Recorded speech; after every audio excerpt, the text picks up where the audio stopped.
បាទសួស្តីបងប្អូនទាំងអស់គ្នាបាទថ្ងៃនេះខ្ញុំធ្វើការចែករំលែកពីរបៀបក្នុងការដោះ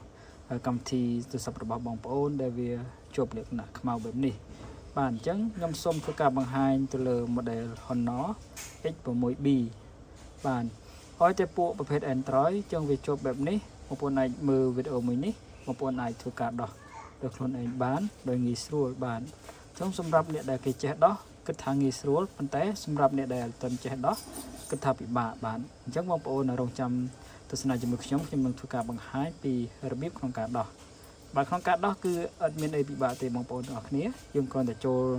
នៅក្នុងកម្មវិធី setting របស់ទូរស័ព្ទដែលវាជាប់ណាបងប្អូន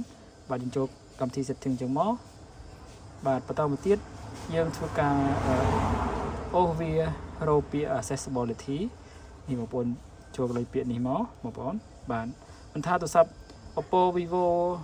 ឬក៏ model អីផ្សេងទេបងប្អូនអាចមើលវីដេអូមួយនេះគឺគំរូដូចតែគ្នាទេបងប្អូនបាទគំរូគឺដូចតែគ្នាទេចឹងបងប្អូនអាចចូលក្នុង accessibility នេះមកបាទដល់ចំណុចនេះ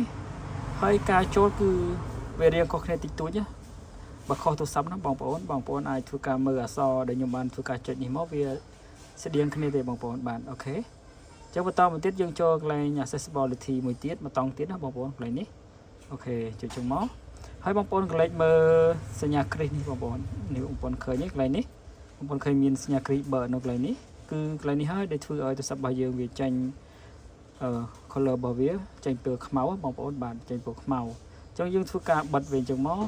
ចុះទូរស័ព្ទរបស់យើងគឺមកវិញធម្មតាបងប្អូនបាទយើងថយអញ្ចឹងមកឃើញទូរស័ព្ទរបស់យើងគឺមកវិញធម្មតាបងប្អូនបាទ